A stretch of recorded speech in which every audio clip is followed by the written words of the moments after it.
நீர் எங்களுக்காக இந்த உலகத்திலே மனிதனாக பிறந்து மனுக்குலத்தை மீட்பதற்காக, எங்களை பாவத்திலிருந்து மீட்பதற்காக உண்மையை தியாகப்படியாக சிறுவைகளை கொடுத்தே சொன்னார். அந்த அன்பிற்காக நான் நன்றி செலுத்துகிறேன். இப்பொழுது எங்களை கண்ணோக்கி பார்க்கும்படி நான் சொல்லுகின்றோம். நாங்கள் ஞானிக்கின்ற வசனங்கள் மூலமாக எங்களோடு பேசும்படியாக நான் சொல்கிறோம். எங்களை பிரசனத்தினால் எங்களை நிரப்பும்படியாக நான் சொல்கின்றோம். நேற்று இயேசுவின் மூலம் ஜெபங்களிடம் நல்ல பிதாவே. கிறிஸ்துவுக்கு நன்றாகவே இன்றைய நாளானது அந்திரேயா திருநாள். இந்த நாளிலே அந்திரேயா திருநாள். அந்திரேயாவை குறித்து நாம் பார்க்கும் பொழுது அந்திரேயா என்ற பெயருக்கு தைரியசாலி என்று பொருள். இவருக்கு தனித்திறமையாக ஒரு தைரியம் இருப்பதை பார்க்க முடிகிறது. இவரும் இயேசுவின் சீடர்களில் ஒருவராக இருந்து வந்தார். இவர் பெத்சாயிதா பட்டணத்தார், மீன்பிடிக்கும் தொழில் செய்வார். இயேசுவை குறித்து யோவான் சொன்னதை கேட்டு இயேசுவை பின்பற்றினார். இயேசு இவனை அழைத்ததும் உடனே கீழ்ப்படிந்தார். நீ குணப்பட்ட பின்பு உன் சகோதரனை ஸ்திரப்படுத்து என்று தேவ வார்த்தையை கீழ்ப்படிந்து அவனது சகோதரனை முதலாவது இயேசுவிடம் கூட்டிக் கொண்டு வந்து இயேசுவினுடைய ஆவியின் நிறைய பெற்றவர். வனாந்தரத்திலே 3 நாட்களாக இயேசுவின் பிரசங்கத்தை கேட்டுக் கொண்டிருந்த மக்கள் மீது தனி கருணையோடு காணப்பட்டு அந்த சீஷர்களுக்கு அந்த மீன்களை, ஒரு சிறுவனுடைய மீன்களை இயேசுவிலே சொல்லி 5 அப்பம் 2 மீன்களை கொண்டு 5000 பேரை போஷிப்பதற்கு ஏற்பாடு செய்தவர். இவர் சிலுவையிலே அறையப்பட்டு 2 நாட்கள் அந்த வேதனையோடு சிலுவையிலே தொங்கிக் கொண்டே காட்சி அளித்தவர். அப்படி காட்சி அளிக்கும் போது கூட சிலுவையை தொங்கிக் கொண்டே மக்களுக்கு கிறிஸ்துவை பற்றி உபதேசம் பண்ணினார் என்று வரலாறு கூறுகிறது. ஆகவே இவர் பெயரிலே அநேக திருச்சபைகள் என்று காணப்படுகிறது. பரிசுத்த அந்திரேயாவின் ஆலயம் என்று அநேக சபைகளிலே நாம் பார்க்கின்றோம். ஆகவே இந்த அந்திரேயா என்பவர் மக்களுக்காக அந்த சிலுவையை துதிக் கொண்டிருக்கும் பொழுது கூட 2 நாட்கள் ஆண்டவரை பற்றி, ஆண்டவரை அன்பை பற்றி மற்றவர்களிடத்திலே சொன்னதை நாம் பார்க்க முடிகிறது. ஆகவே இறுதி வரை நிலைத்திருக்கிறவரை ரட்சிக்கப்படுவான் என்று வேதம் சொல்கிறது. ஆகவே நாம் இறுதி வரை இந்த அந்திரேயாவை போல நாம் நிலைத்திருக்க வேண்டும் என்று நமக்கு போதனையாக கொடுக்கப்படுகிறது. இன்றைய நாளிலே நம்முடைய தியானத்திற்கு ஆதாரமாக எடுத்துக்கொண்ட வசனம் 1 தீமோத்தேயுவின் புஸ்தகம் 3ஆம் அதிகாரம் 16ஆம் வசனம். 1 தீமோத்தேயு 3:16.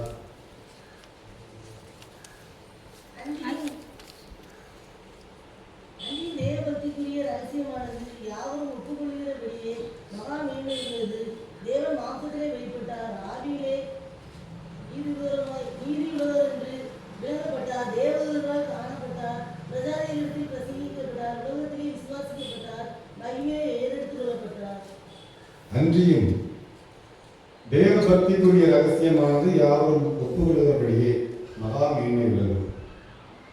தேவன் மாம்சத்திலே வெளிப்பட்டார், ஆவியிலே நீதியுள்ளவர் என்று விளங்கப்பட்டார், தேவ தூதர்களால் காணப்பட்டார், பிரஜாதிகளிடத்தில் பிரசங்கிக்கப்பட்டார், உலகத்திலே விசுவாசிக்கப்பட்டார், மகிமையிலே ஏறெடுத்துக் கொள்ளப்பட்டார் என்று தீமோத்தேயுவிலே நாம் பார்க்கின்றோம்.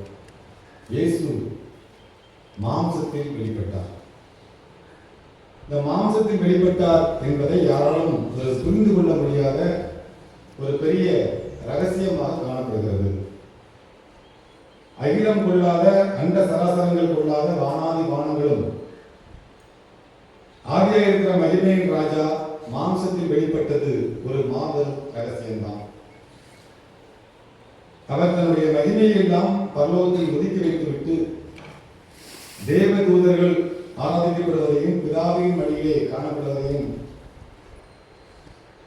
ஒரு தங்க பாக்கியமாக அதை எண்ணாமல் இந்த உலகத்திலே உள்ள மனிதனை ரட்சிப்பதற்காக பரலோகத்தில் இருந்த தேவன் இந்த பூமியிலே மனிதனாக நம்முடைய உலகத்தின் இரட்சகராக இந்த பூமியிலே வெளிப்பட்டதை நாம் பார்க்க முடிகிறது. ஆதியாக இருக்கிற தேவன், அனைத்தையும் உண்டாக்கின தேவன் தன்னுடைய மாம்சத்தை ஒடுக்கி மரியாளுடைய வயிற்றிலே அங்கே தோன்றி நமக்கு மனிதனாக வெளிப்பட்டது என்பது ஒரு மிகப்பெரிய ரகசியமாக தான் அது நமக்கு தெரிகிறது. அவ்வளவு பெரிய ஆண்டவராகிய தேவன் நமக்காக இந்த இயேசு என்ற பெயரிலே இந்த உலகத்திலே நமக்காக தோன்றினார். ஒரு மாற்று உலகத்திலே அவர் ஏழையின் வழியிலே அவர் பிறந்தார் என்று நாம் பார்க்கலாம். தேவன் மாம்சத்தில் வெளிப்பட்டார். உலகத்திலே இருக்கின்ற ஒவ்வொரு மனிதனும் குழந்தையாக அவன் பிறக்கும் பொழுது மாம்சத்திலே தான் அவன் வெளிப்பட முடியும். மாம்ச சரீரத்தோடு தான் அவன் காணப்பட முடியும். அவனிடத்திலே சரீரத்திலே இரத்த ஓட்டம் காணப்படுகிறது, இருதயம் காணப்படுகிறது. எல்லா விதமான அவயவங்களும் ஒன்று போல வேலை செய்தால்தான் அவன் மாம்சத்திலே அவன் காணப்பட்டு இந்த உலகத்திலே அவன் ஜீவிக்க முடியும். அதுபோல தேவனானவர் நம்மை போல மாம்ச தேகம் உள்ளவராக அவர் வெளிப்பட்டார் என்று நாம் பார்க்கலாம். ஒரு ராஜாவின் இடத்திலே தேவன் மாம்சத்தில் வெளிப்பட்டார் என்று கிறிஸ்துமஸ் தேதியை ஒரு மந்திரி சொன்னார். அந்த ராஜாவுக்கு அது புரியவில்லை. அவர் சொன்னார், நான் இதை நம்ப மாட்டேன். ஏனென்றால் ரட்சிப்பை கொடுப்பதற்கு தேவன் மனிதனாக வேண்டிய அவசியம் இல்லை. அவர் பரலோகத்திலிருந்து இந்த மனிதன் ரட்சிக்கப்படட்டும் என்று சொன்னால் போதும், அவன் ரட்சிக்கப்பட்டு விடுவான். ஆகவே அதற்காக தேவன் மனிதனாக வேண்டிய அவசியம் இல்லை என்று அந்த மந்திரியிடத்திலே அவர் விவாதம் பண்ணினார். மந்திரி பார்த்தால் ராஜாவிடத்திலே நாம் எதையாவது சொன்னால் அது வீணான பிரச்சனைகளுக்கு ஏதுவாகிறது என்று அவர் அந்த மாதிரி சொல்லவில்லை. சில நாட்கள் கடந்தன. ஒரு நாள் காலை ராஜாவானவர் குதிரைகளே பவனியாக அவர் ஒரு ஆற்றங்கரை ஓரம் வழக்கம் போல செல்வது உண்டு. அப்படி செல்லும் பொழுது படகிலே தன் மகனை அந்த மந்திரி வைத்துக் கொண்டு உட்கார்ந்திருப்பதை ராஜா பார்த்தார். அப்பொழுது அவர் யோசித்தார், என்னுடைய மகன் எப்படி இந்த மந்திரி எடுத்துக்கொண்டு வந்தார்? அரண்மனையிலிருந்து வெளியே கொண்டு வர முடியாது. யாருடைய உத்தரவின் பேரிலே இவர் என்னுடைய மகனை அவர் வெளியே எடுத்துக்கொண்டு வந்தார் என்று யோசித்தார். தன்னுடைய குதிரையை நிறுத்தினார். அந்த ஆற்றுக்கு வந்தார். வந்தவுடனே இந்த ராஜா குதிரையிலிருந்தே பார்த்துக் கொண்டிருக்கும் பொழுதே அந்த மந்திரியானவர் அந்த மகனை ஒரு படகிலே வேகமாக ஏற்றி வைத்து அந்த படகை தள்ளிவிட்டார். ராஜா பார்த்துக் கொண்டிருந்தார். என்னுடைய மகனை இந்த படகிலே வைத்து வேண்டுமென்று தள்ளி விடுதாரே இந்த மந்திரி, என்ன ஆகப்போகிறது என்னுடைய மகனுக்கு என்று அவருடைய உள்ளம் யோசித்தது. படகானது கொஞ்சம் தள்ளி சென்றவுடன் ஒரு பெரிய சுழி ஒன்று அதிலே காணப்பட்டது. அந்த வேகமாக சுழன்றுகின்ற அந்த சுழியிலே அந்த படகானது சுற்றினதை ராஜா பார்த்தார். தன்னுடைய மகனும் அதே படகிலே வேகமாக சுற்றி கொண்டிருப்பதை பார்த்த ராஜா அந்த குதிரையிலிருந்து வேகமாக குதித்தார். சற்றும் எதிர்பார்க்காமல் வேகமாக அந்த ஆற்றிலே குதித்து வேகமாக சென்று அந்த படகிலே உள்ள தன்னுடைய மகனை வேகமாக மீட்டெடுத்து தன்னுடைய கையிலே எடுத்தார். எடுக்கும் பொழுதுதான் பார்த்தா அது தன்னுடைய மகன் அல்ல, மகனைப் போல செய்ததான ஒரு பொம்மை. அப்படியே ராஜா அவனுடைய மகனைப் போல செய்த பொம்மை. ராஜா கரைக்கு வந்தவுடனே இந்த மந்திரி கேட்டார், ராஜாவே, நீர் இவ்வளவு வேகமாக குதிரையிலிருந்து இறங்கி குதித்து ஆற்றிலே வேகமாக சென்று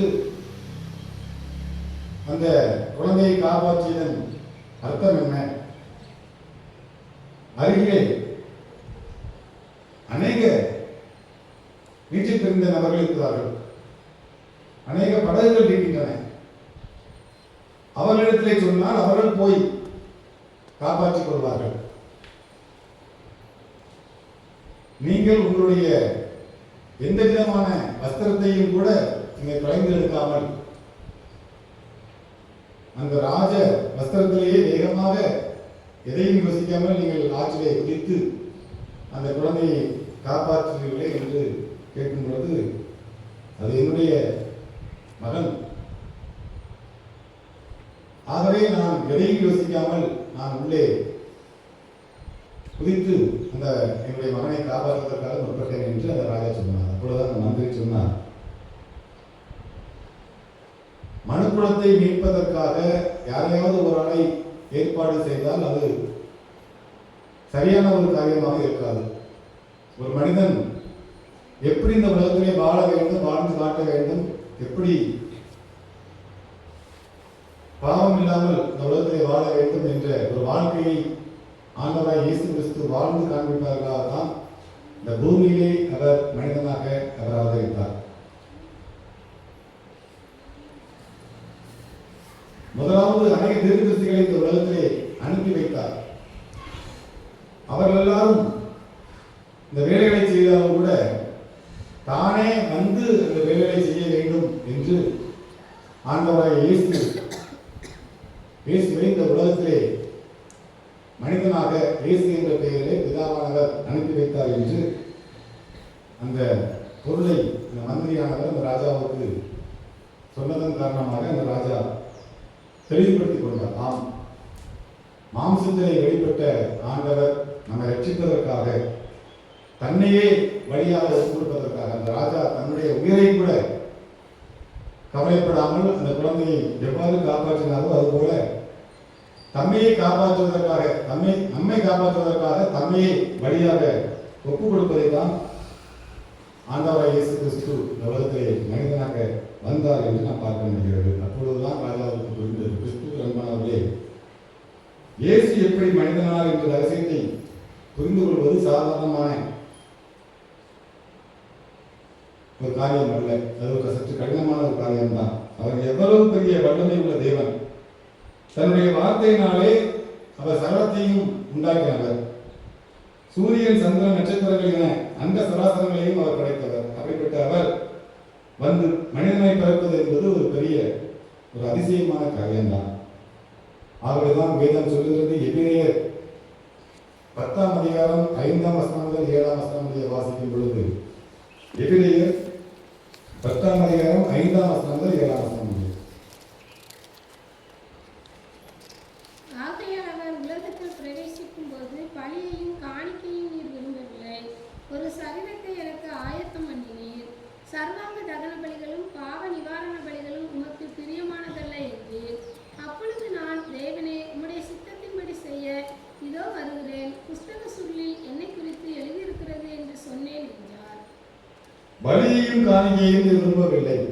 ஆதி காலங்களிலே, பழைய ஏற்பாட்டு காலங்களிலே பலி செலுத்துவது என்பது ஒரு காரியமாக காணப்பட்டது. நம்முடைய பாவத்தை நீக்க வேண்டும் என்று சொன்னால் அதற்காக பலிகளை, ஆடு மாடு போன்ற பலிகளை செலுத்துவது வழக்கமான ஒரு காரியமாக காணப்பட்டது.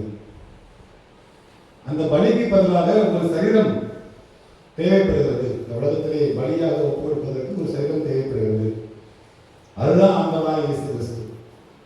தகன பலிகளும் பாவ நிவாரண பலிகளும் உனக்கு பிரியமானதல்ல என்று நாம் பார்க்கிறோம். அப்பொழுது நான், தேவனே, உம்முடைய சித்தத்தின்படி செய்ய இதோ வருகிறேன், புஸ்தக சுருளில் இதை குறித்து எழுதியிருக்கிறது என்று சொன்னேன். என்னையை கொடுப்பதற்காக இந்த உலகத்திலே வருகிறேன் என்று ஆண்டவராக இயேசு கிறிஸ்து உலகத்திலே வந்தார் என்று நான் பார்க்கலாம். அந்த அன்பு எவ்வளவு பெரிய அன்பு! பெத்தானியா மரியாள் ஒரு சிறிய பாட்டிலில் நடக்கின்ற கிடந்த அந்த தைலத்தை உடைத்து இயேசுவின் பாதத்தில் ஊற்றினார். அவள் வீடு முழுவதும் தைலத்தில் அந்த பரிமளத்தினால் நிறைந்திருந்தது. இயேசு தான் அடங்கியிருந்த சின்ன சரீரத்தை சிலுவையிலே உடைத்து ஊற்றின போது அவருடைய வல்லமை அண்ட சராசரங்களிலும் நிறைந்தது. அவ்வளவு பெரிய தேவன் மாம்சத்தில் வெளிப்பட்டது என்பது உண்மையிலேயே ஒரு பெரிய ரகசியம். இயேசு ஆனவர் ஒரு பக்கம் பூரண தேவனாக இருக்கிறார். தெய்வத்தின் பரிபூர்ணம் எல்லாம் அவர்கள் காணப்பட்டது. மறுபக்கம் அவர் நம்மை போல மாம்சமும் இரத்தமும் உடையவராக இருந்தார். பூரண மனிதராய் வாழ்ந்து உத்தமமான வாழ்க்கை வாழ்வது எப்படி என்பதை காட்டுவதற்கு நமக்கு முன்மாதிரியாக வைத்துப் போனார் என்று பார்க்கலாம். கிறிஸ்துவ நண்பர்களே, நாம் எப்படி வாழ வேண்டும் என்ற முன்மாதிரியை ஆண்டவராக இயேசு கிறிஸ்து வாழ்ந்து கொண்டிருக்கிறார். எபிரேயர் 2ஆம் அதிகாரம் 14ஆம் வசனம் 15ஆம் வசனம் சொல்கிறது, ஆதலால் பிள்ளைகள் மாம்சத்தையும் இரத்தத்தையும் உடையவர்களாக இருக்க அவரும் அவர்களைப் போல மாம்சத்தையும் இரத்தத்தையும் உடையவரானார். மரணத்துக்கு அதிகாரியாக பிசாசானவனை நமது மரணத்தினாலே அழிக்கும்படிக்கும் ஜீவகாலம் எல்லாம் மரண பயத்தினாலே அடிமை தனத்துக்குள்ளானவர்கள் யாவரையும் விடுதலை பண்ணும்படிக்கும் அப்படியானார் என்று நாம் பார்க்கலாம். ஆண்டவர் நமக்காக மாம்சத்தில் வெளிப்பட்டார். ஆனால் மறுபக்கம் தெய்வத்தின் பரிபூர்ணம் எல்லாம் அவருக்குள்ளே வாசம் பண்ணி அந்த மறுரூபமடையில் தம்முடைய மகிமையை வெளிப்படுத்தி காண்பித்தார் என்று நாம் பார்க்கலாம். அப்போஸ்தலன் யோவான் சொல்கிறார், யோவான் 1:14, அவருடைய மகிமையை கண்டோம், அது பிதாவுக்கு ஒரே பேரானவருடைய மகிமைக்கு ஏற்ற மகிமையாகவே இருந்தது என்று நாம் பார்க்கலாம். எபிரேயர் 1:2-3 வாசிக்கும் பொழுது வாசியுங்கள். எபிரேயர் 1:2-3.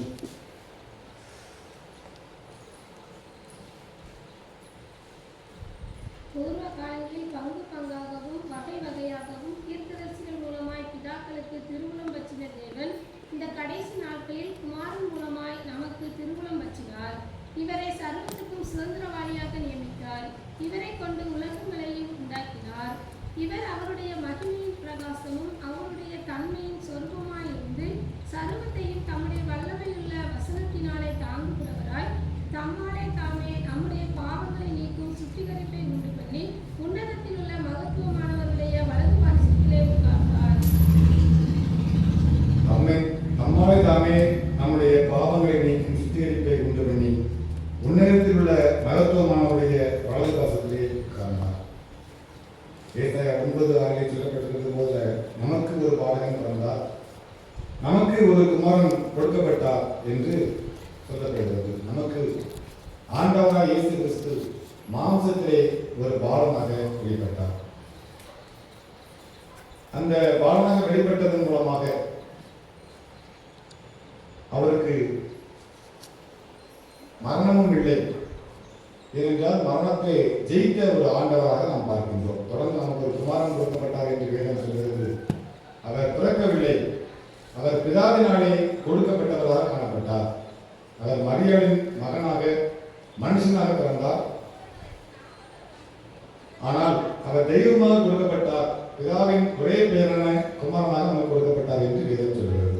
ஏனென்றால் லூக்கா 2:7 நாம் வாசிக்கும் பொழுது, அவள் தன் முதல் பேரான குமாரனை பெற்று சத்திரத்திலே அவர்களுக்கு இடமில்லாதிருந்தபடியினால் பிள்ளையை துணியில் சுற்றி முன்னணியிலே கிடத்தினாள் என்று நாம் பார்க்கலாம். மரியாள் முதல் பேரான குமாரனை பெற்று நமக்காக மனிதனாக மாம்சத்தில் அவர் பிறந்தார் என்று நாம் பார்க்கலாம். கிறிஸ்துவுக்கு அன்பானவர்களே, ஆண்டவராக இயேசு கிறிஸ்து நமக்காக பிறந்திருக்கிறார். ஆகவேதான் ஆண்டவர் சொல்கிறார், நானே வழியும் சத்தியமும் ஜீவனுமாக இருக்கிறேன், என்னை இல்லாமல் ஒருவனும் பிதாவின் இடத்தில் வரான் என்று யோவான் 14ஆம் அதிகாரம் 6ஆம் வசனம் சொல்கிறது. அவரை இல்லாமல் நித்திய ஜீவனை பெற்றுக்கொள்ள நமக்கு வாய்ப்பு இல்லை. பரலோகத்திற்கு செல்ல வேறு வழியும் இல்லை. அவரை நாம் பின்பற்றும் பொழுதுதான் நாம் பரலோகத்திற்கு செல்ல முடியும், நித்திய ஜீவனை நாம் சுதந்திரித்துக் கொள்ள முடியும். இந்த நாட்களிலே நாம் ஆண்டவரை நோக்கி பார்ப்போம், நமக்காக பிறந்த பாலனை நாம் நோக்கி பார்ப்போம். இந்த நாட்களை நாம் பிரயோஜனப்படுத்திக் கொள்வோம். நமக்கு ஒரு பாலகன் பிறந்தார், அவர் மாம்சத்திலே பிறந்தார். எதற்காக பிறந்தார்? நம்முடைய பாவங்களை நீக்குவதற்காக இந்த உலகத்திலே பிறந்தார் என்ற அந்த நம்பிக்கையோடு நாம் அவரை நோக்கி பார்த்து அவரிடத்திலிருந்து நாம் நன்மைகளையும் பாவத்திலிருந்து விடுதலையும் நாம் பெற்றுக்கொண்டு ஒரு பரிசுத்தமான ஒரு வாழ்க்கையை வாழ்வதற்கு நாம் எப்பொழுதும் குறிப்பிட்ட கிருபைகளை தேவன் தாமே நமக்கு தந்து வழிநடத்தி ஆசீர்வதிப்பாராக. எல்லா துதிக்கான மகிமை அவருக்கே உண்டாகும்.